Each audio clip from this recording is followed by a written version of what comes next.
Semenjak awal sejarah Islam, Palestina dan kota Yerusalem khususnya, telah menjadi tempat suci bagi umat Islam.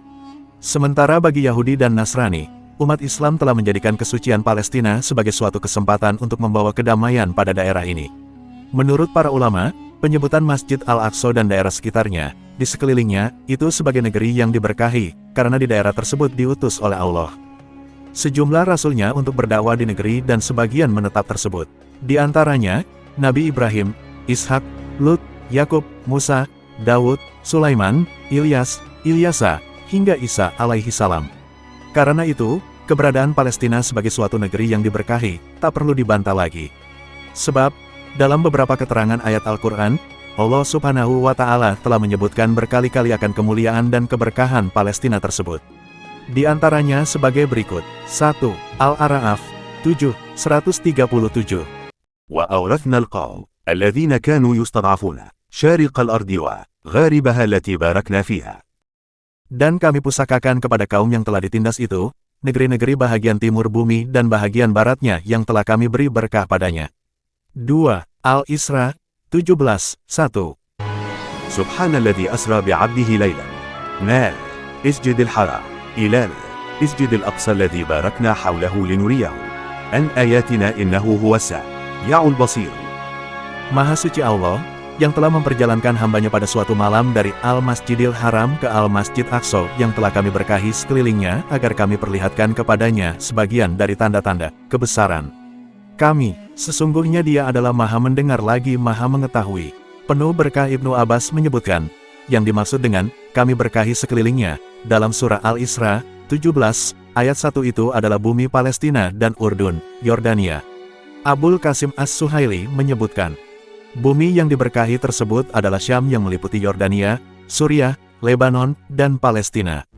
Imam Asy-Syaukani menjelaskan bahwa negeri-negeri bahagian timur bumi dan bahagian baratnya yang telah kami beri berkah padanya adalah negeri Syam, Yordania, Suriah, Lebanon, Palestina, dan Mesir. 3. Al-Anbiya 21, 71. ونجيناه ولوطا إلى الأرض التي باركنا فيها للعالمين. Dan kami selamatkan Ibrahim dan Lut ke sebuah negeri yang kami telah memberkahinya untuk sekalian manusia. 4. Al-Anbiya 21, 8. ولسليمان الريح عاصفة تجري بأمره إلى الأرض التي باركنا فيها وكنا بكل شيء عالمين. Artinya, dan telah kami tundukkan untuk Sulaiman angin yang sangat kencang tiupannya yang berhembus dengan perintahnya ke negeri yang kami telah memberkatinya. Dan adalah kami Maha mengetahui segala sesuatu. 5. Surat Saba 34 ayat 18. وجعلنا بينه وبين القرى التي باركنا فيها قرى ظاهرة وقدرنا فيها السير سيروا فيها ليالي وأيام. ألف ألف مين. Dan kami jadikan antara mereka dan antara negeri-negeri yang kami limpahkan berkah kepadanya beberapa negeri yang berdekatan dan kami tetapkan antara negeri-negeri itu jarak-jarak perjalanan. Berjalanlah kamu di kota-kota itu pada malam dan siang hari dengan aman. Qs Saba 34, 18. Para ahli tafsir, mufassirin, menjelaskan, yang dimaksud ke negeri yang kami telah memberkatinya, yakni negeri Syam, Yordania, Syria, Lebanon, Palestina, daerah kerajaan Nabi Sulaiman alaihissalam. Sedangkan maksud, beberapa negeri yang berdekatan, Adna al-Artli, adalah daerah-daerah antara Syam dan Yaman. Diriwayatkan oleh Imam Bukhari dari Ibnu Umar, Rasulullah pernah berdoa untuk keberkahan negeri Syam, Yordania, Suriah, Lebanon, Palestina, dan negeri Yaman. Ya Allah, berikanlah keberkahan bagi kami, negeri Syam dan Yaman. Tursina menurut sebagian ulama, hal lain yang menyebabkan Palestina disebut sebagai negeri yang diberkahi, karena disinilah Allah menyelamatkan Nabi Musa dari kejaran Fir'aun setelah menyeberangi Laut Merah, dan saat ia menerima wahyu dari Allah Ta'ala. 6. Al-Qasas 28, 30.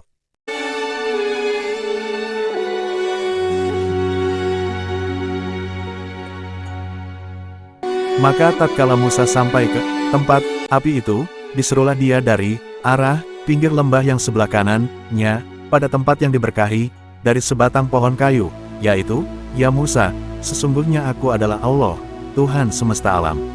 7. Al-Maidah 5, ayat 21.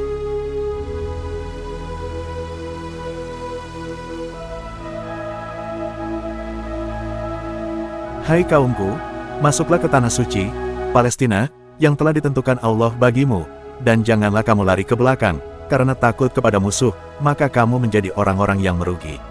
Lembah suci itu, menurut Sami bin Abdullah al-Makhluts, dalam bukunya Atlas Tarikh al-Anbiya wa ar-Rusul, hanya ada dua, yaitu Makkah dan Palestina. Bahkan, ketika mengomentari surah At-Tin, 95, 1-3, para ulama banyak yang menyebutkan, sesungguhnya Bukit Tursina, tempat Musa menerima wahyu.